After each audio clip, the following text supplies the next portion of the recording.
শিক্ষার্থী, আজকে আমরা অষ্টম শ্রেণীর গণিত বইয়ের অনুশীলনী 2.1-এর কিছু অঙ্ক করার চেষ্টা করব। এক্ষেত্রে আমরা যদি 13 নম্বর অঙ্কটা খেয়াল করি, কোনো আসল 3 বছরের মুনাফা আসলে এত টাকা এবং 5 বছরের মুনাফা আসলে এত টাকা হয়, আসল ও মুনাফার হার নির্ণয় করো। এখানে আসলও দেওয়া নাই, মুনাফার হারও দেওয়া নাই। তাহলে অঙ্কটা আমরা এভাবে করতে পারি।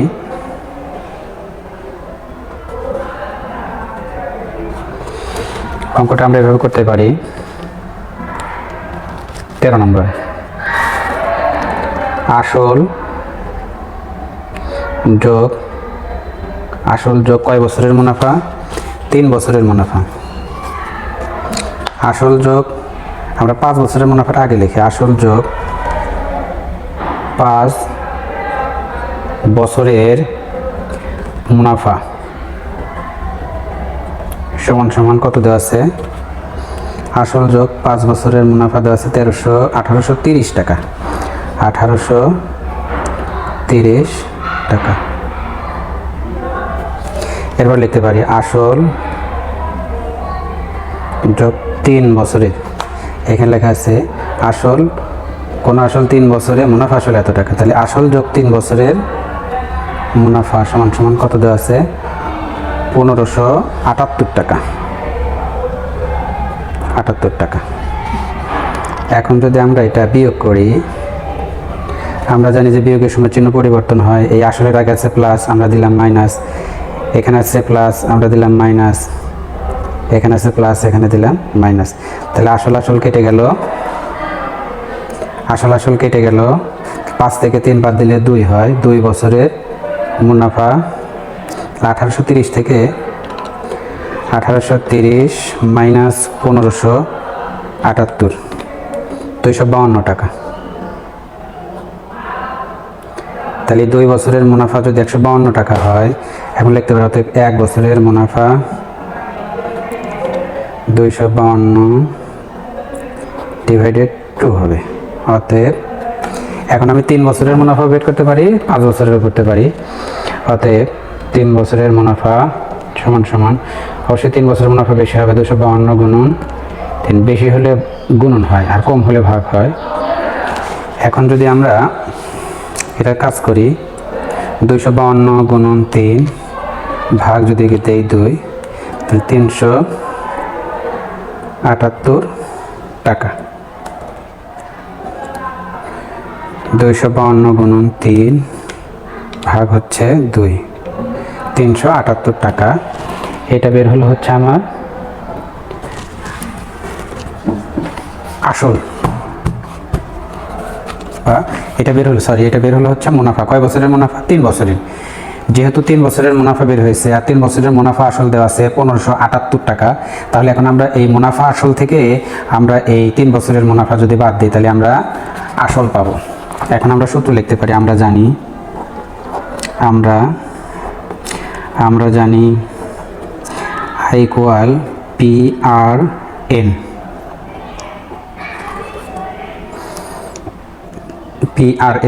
আসল ও মুনাফার হার বের করতে বলছে। আমরা সাইড চেঞ্জ করে নিলাম। PRN ইকুয়াল I বা R equal I divided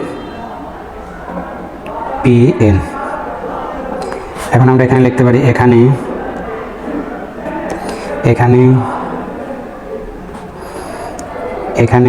I equal মুনাফা আসল দেওয়া আছে 1578 মাইনাস দিলাম আমি হচ্ছে মুনাফা দেওয়া আছে 378 সমান সমান 1578 মাইনাস 378, 1200 টাকা বের হলো হচ্ছে আমার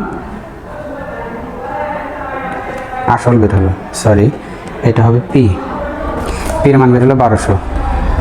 আই তো দেওয়াই আছে, I equal 378, N equal 3, R equal what?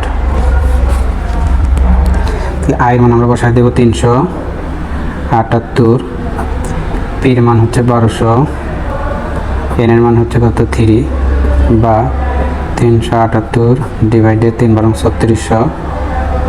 এখন আমরা 378কে যদি 3600 দ্বারা ভাগ, 300 78 ভাগ 3600 0.105 হয়।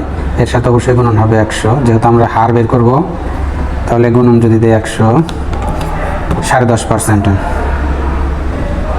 তাহলে মুনাফার হার বের হলো 10.5%। এবং অতএব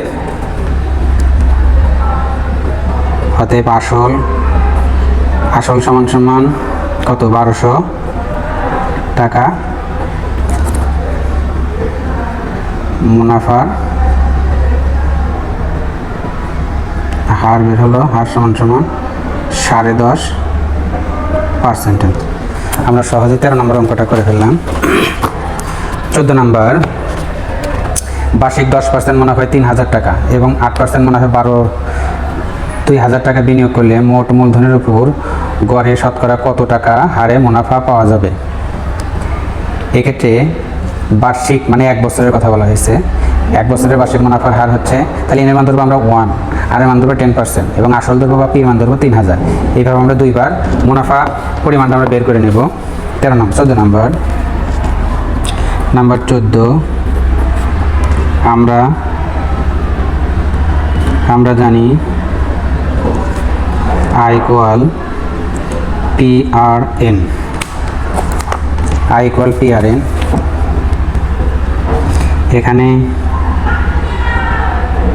এখানে P ইকুয়াল, পির মানটা দেওয়া আছে হচ্ছে 3000,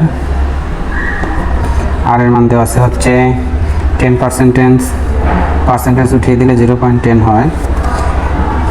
এর মান ধরবো 1, n equal 1, I equal what? মুনাফা বের করবো। পির মান আমরা বসালাম 3000, আর এর মান হচ্ছে 0.10, এর মান হচ্ছে 1। তাহলে আমরা যদি গুণন করে দিই 3000 ইন্টু 0.10 ইন্টু 1, 300 টাকা। আবার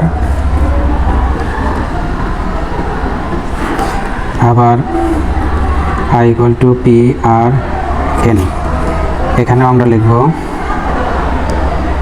এখানে P ইকুয়াল দেওয়া আছে 2000, পির মান দেওয়া আছে কত?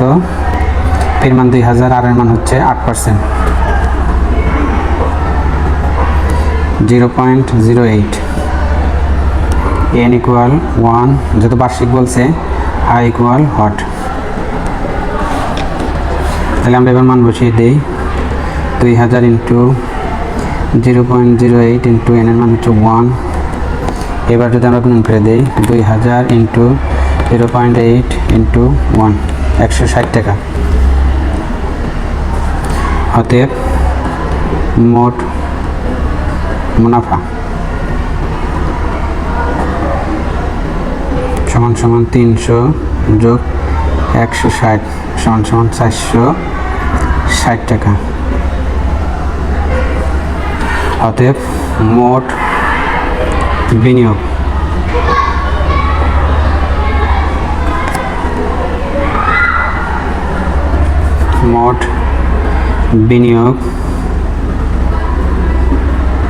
সমান সমান, এক বিনিয়োগ করছে 3000 টাকা, আর এক বিনিয়োগ করছে 2000 টাকা, সমান সমান 5000 টাকা। এখন আমরা লিখব, আমরা জানি যেহেতু গড় মুনাফার হার বের করতে বলছে, এখন আমরা লিখব,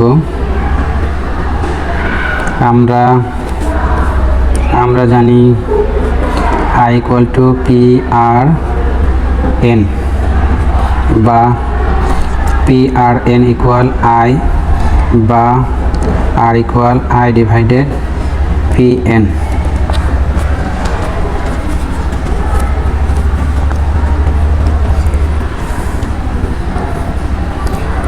এখানে বলা হয়েছে যে বিনিয়োগ করলে মোট মূলধনের উপর গড়ে শতকরা কত টাকা হারে মুনাফা পাওয়া যাবে। তাহলে আমরা লিখব, এখন সাইডে লিখে নিতে পারি, এখানে P ইকুয়াল মোট মূলধনের হচ্ছে 5000, n ইকুয়াল 1, আর I ইকুয়াল 460, R ইকুয়াল হট। এখন আমরা মান বসিয়ে দিই, আয়ের মান হচ্ছে 460, পির মান হচ্ছে 5000, এর মান হচ্ছে 1। 460 / 5000, তো 460কে যদি আমরা 460 ভাগ যদি দেই 5000, তাহলে 0.092 হয়, ইন্টু হবে 100, যেহেতু পার্সেন্টেজ বের করবো ইন্টু 100, তাহলে 9.2% হয়। আমরা সহজে 14 নম্বর অঙ্কটা সমাধান করলাম। এরপরে হচ্ছে 15 নম্বর। ওয়ার্ডি গোমেজ 3 বছরের জন্য 10,000 টাকা এবং 4 বছরের জন্য 15,000 টাকা ব্যাংক থেকে ঋণ নিয়ে মোট এত টাকা মুনাফা দেন।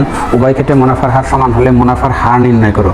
এই ক্ষেত্রে আমরা লিখব, আমরা জানি ওই সাহেব ঋণ নিয়েছে 3 বছরের জন্য কত টাকা, 10,000 টাকা, এবং 4 বছরের জন্য নিয়েছে এত টাকা। তাহলে আমরা উভয় ক্ষেত্রে মুনাফা আগে বের করে নেব। 15 নম্বর, আমরা জানি I = PRN।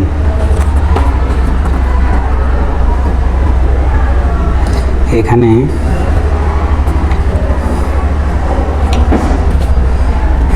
পির মান দেওয়া আছে হচ্ছে 10,000, n ইকুয়াল দেওয়া আছে হচ্ছে 3 বছর, আর এর মানটা দেওয়া নাই, আয়ের মানও দেওয়া নাই হট। এখন যদি আমরা মান বসিয়ে দিই, পির মান হচ্ছে 10,000, আর এর মান হচ্ছে, আর এর মান দেওয়া নাই, তাহলে আর ঠিক রাখলাম, ইন্টু n এর মান দেওয়া আছে 3, 3 × 10 = 30,000 আর। আবার I = PRN। এখন আমরা আবার কত টাকা সে বিনিয়োগ করছি, 15,000 টাকা, 15,000 টাকা নিয়েছে কয় বছর, 4 বছরের জন্য। P = 15,000, n = কত, 4, আর ইকুয়াল দেওয়া নাই, আই ইকুয়ালও দেওয়া নাই, বা পির মান হচ্ছে কত, 15,000 ইন্টু আর এর মান দেওয়া নাই, আর ঠিক রাখলাম, ইন্টু এন এর মান হচ্ছে কত, 4, 4 × 15 = 60। এখন আমরা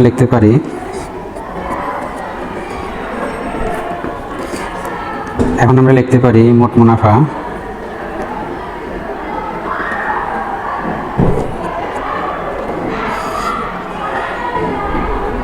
আমরা লিখতে পারি 3 বছর ও 4 বছরের মোট মুনাফা। 3 বছর ও 4 বছরের মোট মুনাফা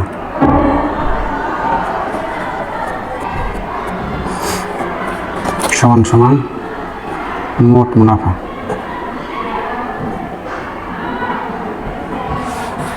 তাহলে 3 বছরের মুনাফা বের হয়েছে 30,000, আর যোগ 4 বছর মুনাফা হবে 60,000, আর সমান মোট মুনাফা দেওয়া আছে 9,900, বা 90,000 আর ইকুয়াল 9,900, বা আর ইকুয়াল 9,900 ডিভাইডেড 90,000। তাহলে 9,900 কে আমরা 9,000 ভাগ 90,000, 0.11, এর সাথে গুণন হবে হচ্ছে 100।